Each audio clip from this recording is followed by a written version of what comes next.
మాట్లాడరేంటి doctor గారు? ఎలా ఉంది నా మనవరాలికి? బ్లడ్ ఎక్కిస్తున్నామండి. పరిస్థితి కొంచెం క్రిటికల్గానే ఉంది.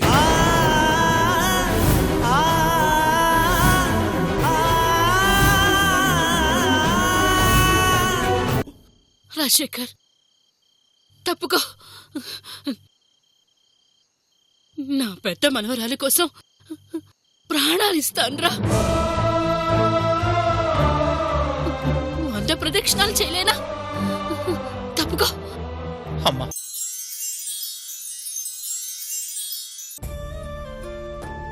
నా మనవరాలికి ఏదైనా జరుగుంటే నేనసలు బతికుండేదాన్నే కాదు డాక్టర్ గారు. సమయానికి బ్లడ్ దొరికింది కాబట్టి అపాయం తప్పిందమ్మా. బ్లడ్ దొరకడమేంటి డాక్టర్ గారు?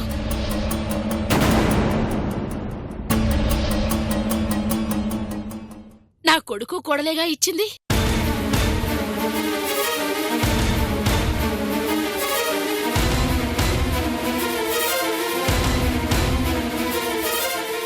అంటే అది సమయానికి మీ కొడుకు కోడలు ఇచ్చారు కాబట్టి సరిపోయింది అంటున్నానమ్మా.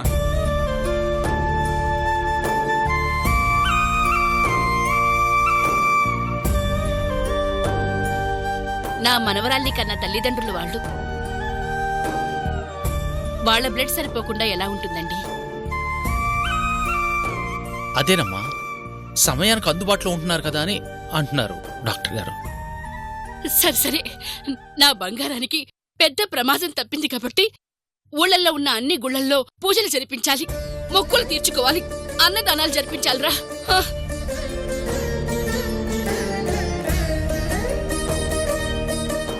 నా బంగారు తల్లికి ఏమీ కాలేదు.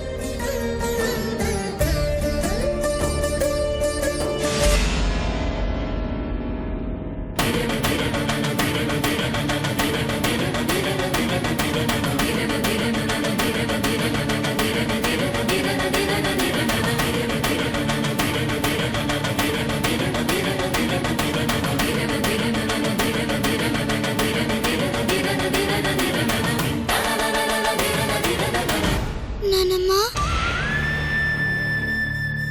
ఏంటిది?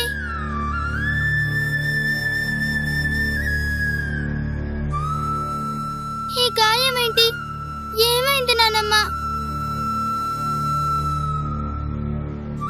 ఏం లేదులే తల్లి. చెప్పు నాయనమ్మా. నీకోసమే తల్లి. నీకు త్వరగా నయం కావాలని రాత్రి నాయనమ్మ చేత్తో హారతిచ్చింది.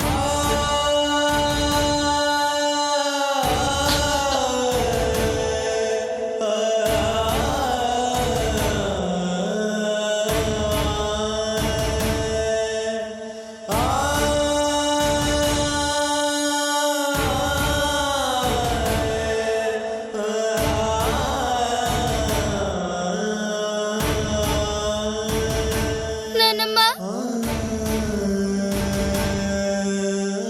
ఏంటి నానమ్మా ఇది? నేనంటే ఎంత ప్రేముంటే మాత్రం ఇలా చేస్తావా?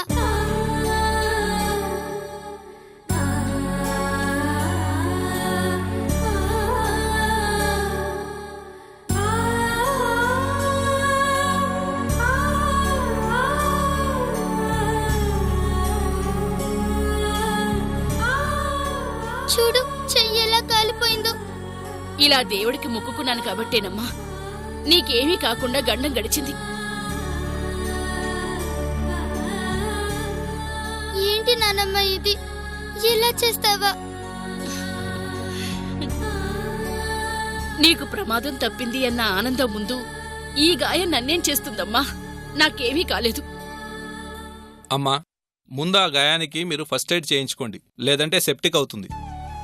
నర్సుని పంపిస్తాను, ట్రీట్మెంట్ చేయించుకోండి. అలాగే డాక్టర్ గారు.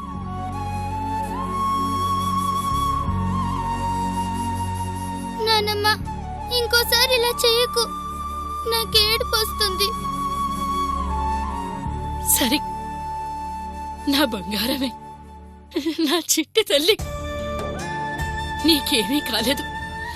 నాకదే సంతోషం తల్లి, అదే సంతోషం. నువ్వు ఆరోగ్యంగా ఉండడమే నాకు కావాలి, సరేనా?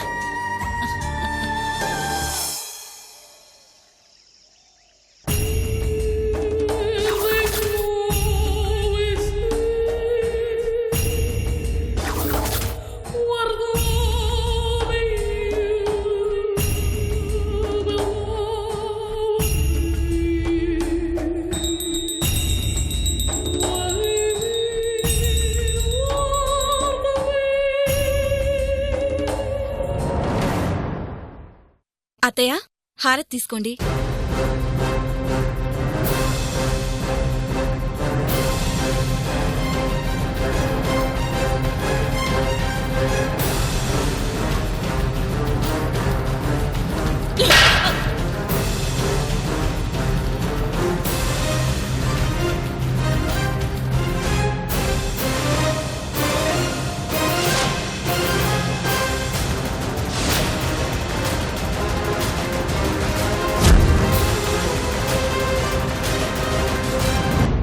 ఏమైందమ్మా? ఏమీ కాలేదు కాబట్టే. మీ కోపాన్నెలా దేవుడి మీద చూపిస్తే ఎలా అత్తయ్య? చేసే పాపాలు చాలవా? ఏయ్, ఏదే పాపం? నా బిడ్డ చావుకి కారణమైన వాళ్ల మీద పగ తీర్చుకోవాలనుకోవడం పాపమా? మీ పగ తీరలేదని దేవుడి హారతిని అలా కొట్టేస్తారా? ఏం చేశాడనే దేవుడు? ఏం చేశాడని హారతి కళ్ళకద్దుకోవాలి? ఏమిచ్చాడనే ఆ దేవుడికి దండ పెట్టుకోవాలి? మనం అనుకున్నది ఏదైనా ఒక్కటన్నా అవుతుందా? ఆ ప్రసూనాంబ ఇల్లు సంతోషంగా సంబరాలు జరుపుకుంటుంటే మనకి మాత్రం మనోవేదన తప్ప ఏం మిగలడం లేదు.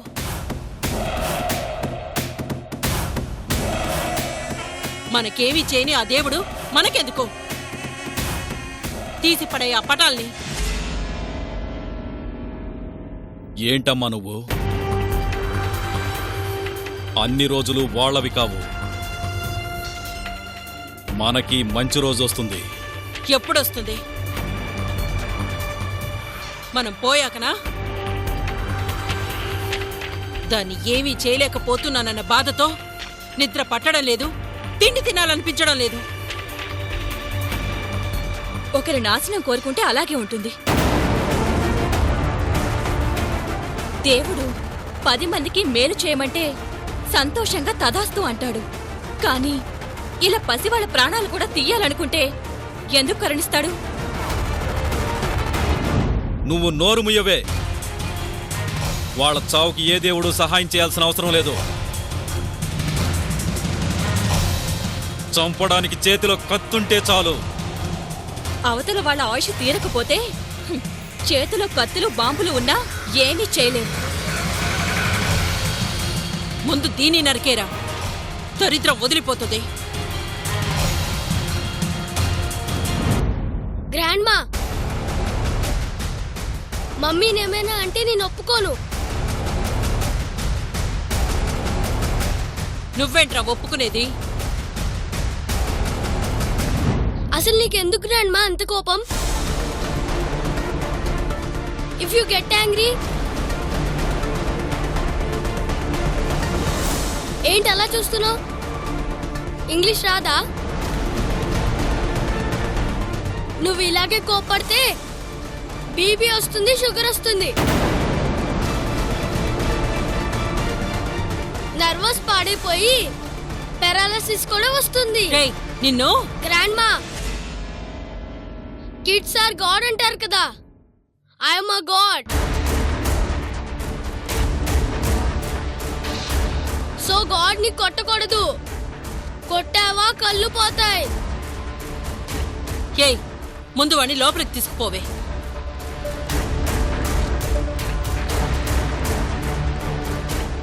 పద నాన్న. నువ్వేం టెన్షన్ పడకమ్మా. టైం చూసి దెబ్బ కొడదాం.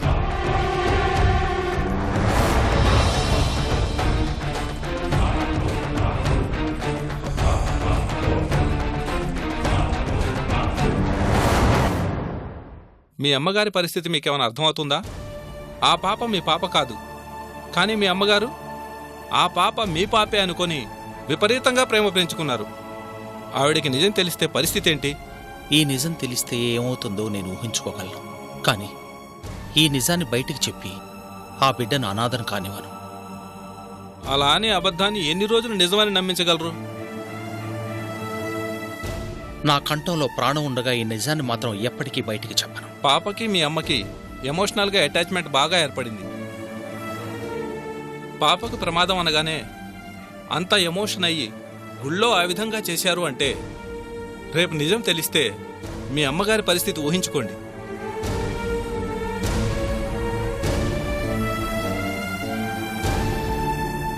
ఎట్టి పరిస్థితుల్లోనూ ఈ నిజాన్ని మాత్రం మా అమ్మకు తెలియకూడదు.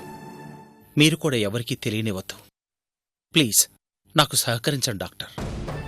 పరిస్థితి కళ్ళారా చూశాక నేనెలా చెప్తానండి? నా గురించి మీరు టెన్షన్ పడాల్సిన అవసరం లేదు. బట్ మీ అమ్మగారి విషయంలో మీరు జాగ్రత్తగా ఉండాలి. పాప విషయంలో ఎమోషనల్గా బాగా కనెక్ట్ అయి ఉన్నారు. అది అలా కంటిన్యూ అయినంత వరకు ప్రమాదం లేదు. కట్ అయిందంటే చాలా ప్రాబ్లమ్స్ ఫేస్ చేయాల్సి వస్తుంది.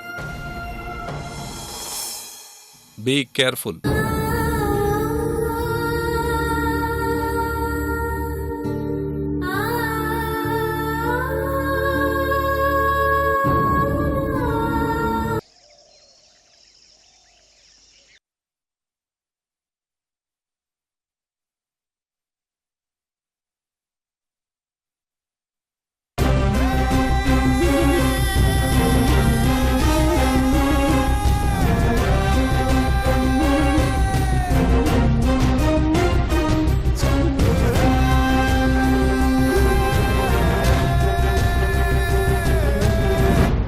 రా సంధ్య.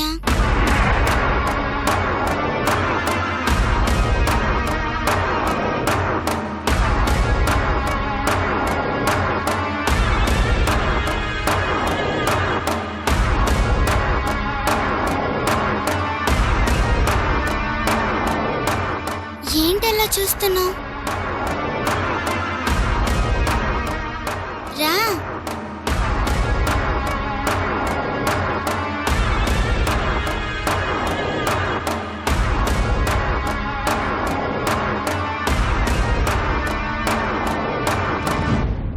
నాకేమైందో అని భయపడ్డావా?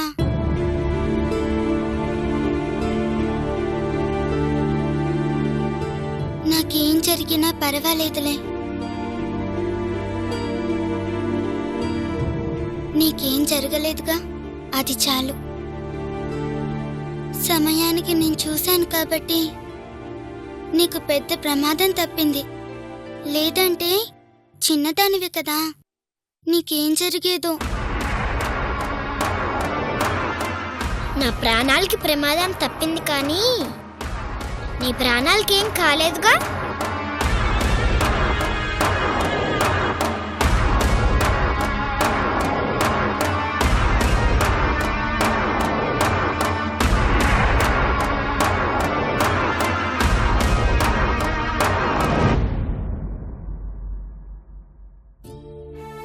నానమ్మేది? ఎందుకు? పాపం నానమ్మ నా గురించి ఏడుస్తుంది కదా. అవును, నానమ్మ నీ గురించి ఏడుస్తుంది. నువ్వంటేనే తనకి ఇష్టం. అదే నాకేదైనా జరుగుంటే పట్టించుకునేదే కాదు. తప్పు. నానమ్మ గురించి అలా మాట్లాడకూడదు. నానమ్మకి నువ్వంటే కూడా చాలా ఇష్టం. ఎంత ఇష్టమో నాకు తెలుసులే. నాన్నమ్మకి నువ్వే కావాలి, నేను అవసరం లేదు.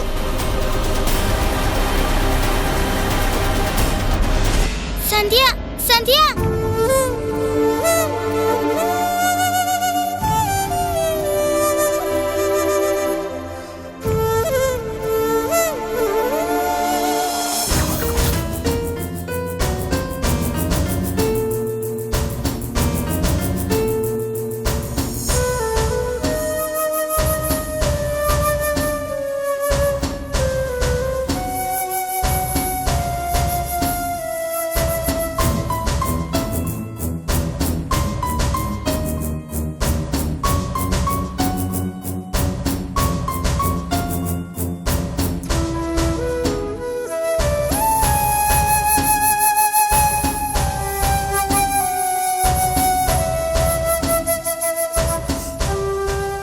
ఇక్కడున్నారా? ఏంటండి ఒంటరిగా కూర్చుని ఆలోచిస్తున్నారు? రండి భోంచేతురు గాని. ఆకలిగా లేదు. ఆకలిగా లేకపోవడం ఏంటండి? సావిత్రికి యాక్సిడెంట్ అయ్యిందన్న దగ్గర నుంచి అటు అత్తయ్య గారు తినడం లేదు, మీరు తిండి గురించి ఆలోచించటం లేదు.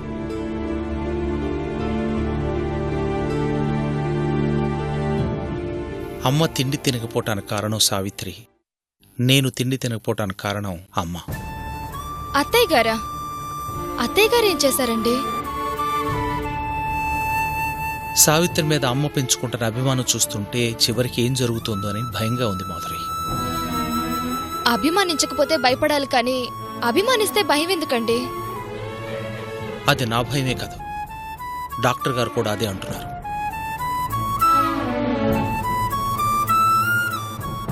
పాప విషయంలో ఎమోషనల్గా బాగా కనెక్ట్ అయి ఉన్నారు.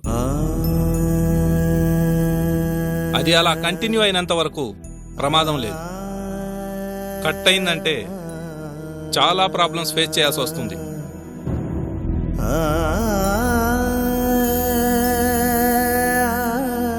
వంశం విషయంలో అమ్మకి ఎంత పట్టుదలుందో మనందరికీ తెలుసు. అలాంటిది ఆ వంశం మంది కాదు, ఆ రక్తం నాది కాదు అని తెలిస్తే అమ్మ గుండె పగిలి చనిపోతుంది.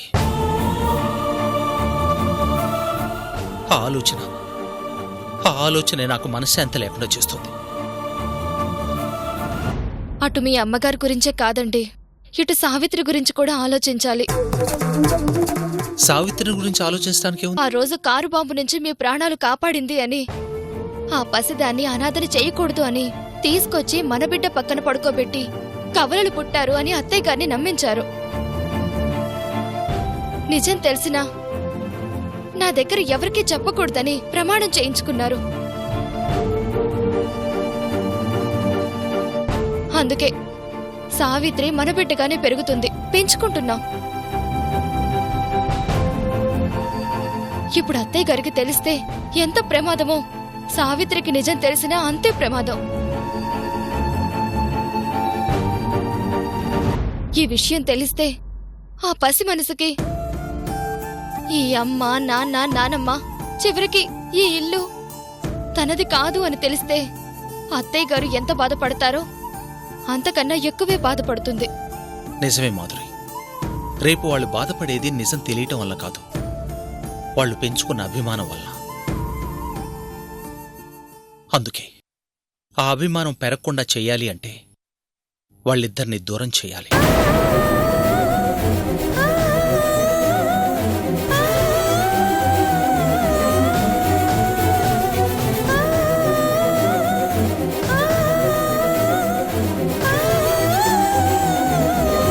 దూరం చేస్తారా? ఎలా? సావిత్రిని కొంతకాలం ఏదైనా హాస్టల్లో జాయిన్ చేద్దాం అనుకుంటున్నాను. ఏంటండి మీరనేది? రోజు రోజుకి సావిత్రికి అమ్మకి మధ్య అనుబంధం పెరిగిపోతుంది. కొంతకాలం చదువు పేరు చెప్పి వాళ్ళిద్దరిని దూరం చేయాలి, తప్పదు. ఏంటండి ఇలా ఆలోచిస్తున్నారు?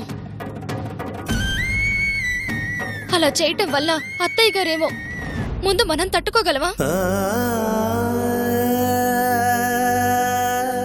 సావిత్రిని మన బిడ్డగా పెంచుకున్నామే, కానీ ఏనాడు పరాయి బిడ్డగా అనుకోలేదు. అమ్మ అనే ఆ పిలుపుకి దూరంగా నేను ఉండలేనండి. పోనీ మీరుండగలరా చెప్పండి?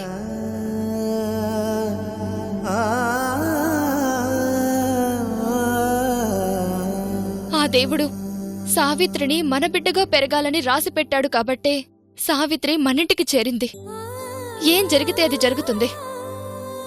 తనని దూరం చెయ్యాలన్న ఆలోచన మానుకోండి. నాకు దూరం చేసుకోవాలని లేదు మాధురి, కానీ అమ్మ గురించి ఆలోచిస్తుంటేనే భయంగా ఉంది. సావిత్రిని వదిలి అత్తయ్య గారు కూడా ఉండలేరండి.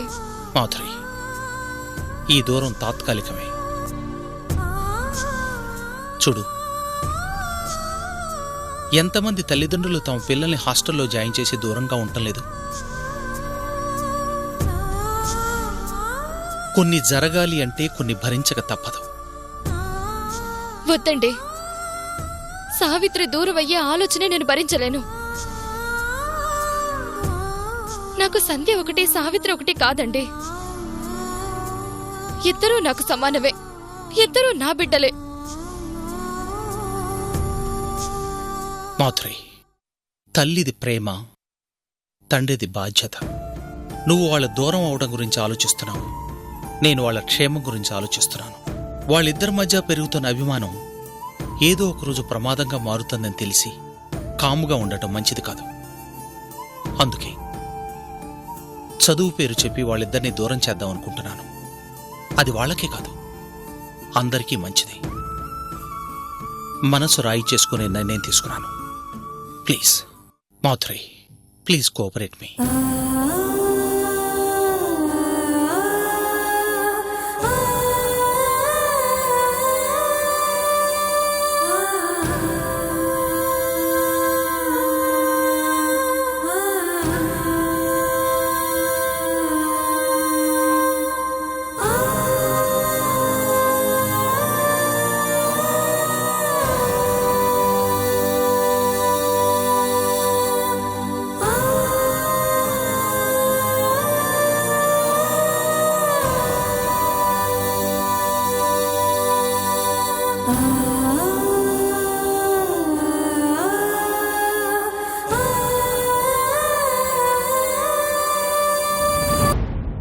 మనవడి విలువ జగదీశ్వరికి, కొడుకు విలువ పరశురామికి తెలియాలంటే